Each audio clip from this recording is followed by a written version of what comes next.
Édition maintenant, est-on en train de fabriquer des malades imaginaires? Votre enfant pique souvent des colères? C'est certainement une maladie. Vous-même, vous avez des envies soudaines de bonbons? C'est sans doute également une pathologie. En clair, les laboratoires pharmaceutiques sont soupçonnés de créer, entre guillemets, de nouveaux mots pour vendre toujours plus de traitements. Enquête signée Jennifer Nock, Mathieu Nivenglowski avec notre bureau à Strasbourg. Voilà la Bible des psychiatres, le DSM. Comme le Vidal pour les généralistes. Tous les 20 ans, des centaines de troubles mentaux y sont répertoriés avec les médicaments pour les soigner. La nouvelle édition, le DSM-5, compte plus de 430 maladies, contre 60 pour le premier DSM en 1952. C'est 370 maladies de plus. Exemple de nouveaux troubles psychiques, la dermatillomanie, un mot jusqu'ici inconnu. Cette maladie consiste à se gratter, à se frotter la peau jusqu'à l'irritation. Sonia Comte en souffre depuis 25 ans. Voilà, donc ça laisse pas mal de cicatrices en fait. Pour cette patiente, c'est un soulagement de voir enfin ses symptômes écrits noir sur blanc dans le nouveau manuel. Ce qui est bien dans le fait que ça entre dans le DSM-5, c'est qu'en fait des personnes vont se sentir reconnues, moi en l'occurrence, comme ayant une maladie et que d'autres personnes puissent comprendre justement. Sonia Comte n'est toujours pas soignée. Au moins, sa pathologie existe officiellement. Mais toutes les maladies répertoriées dans ce manuel sont-elles des vraies maladies? Est-ce qu'il n'exagère pas certains symptômes? Entre les lignes, n'y aurait-il pas des intentions cachées, celles des grands laboratoires, pour créer des maladies imaginaires? Parmi les nouvelles maladies recensées dans ce manuel, des symptômes très classiques, comme la gourmandise.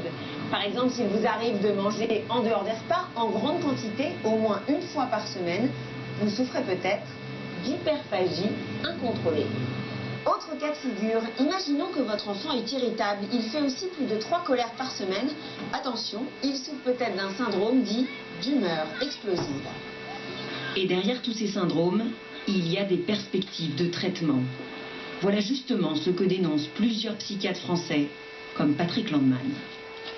Les laboratoires ont beaucoup poussé à des nouveaux diagnostics parce qu'ils avaient des médicaments qui pouvaient éventuellement cibler ces nouveaux diagnostics. Et moi, je considère qu'avec le DSM-5, on ne pourra plus être normalement angoissé, normalement en deuil, normalement un peu déprimé. Aux États-Unis, les opposants ont décortiqué la logique. Ils ont pris l'exemple du trouble hyperactif. Le DSM a rallongé la liste des symptômes. Automatiquement, cela a créé plus de patients, plus de médicaments vendus.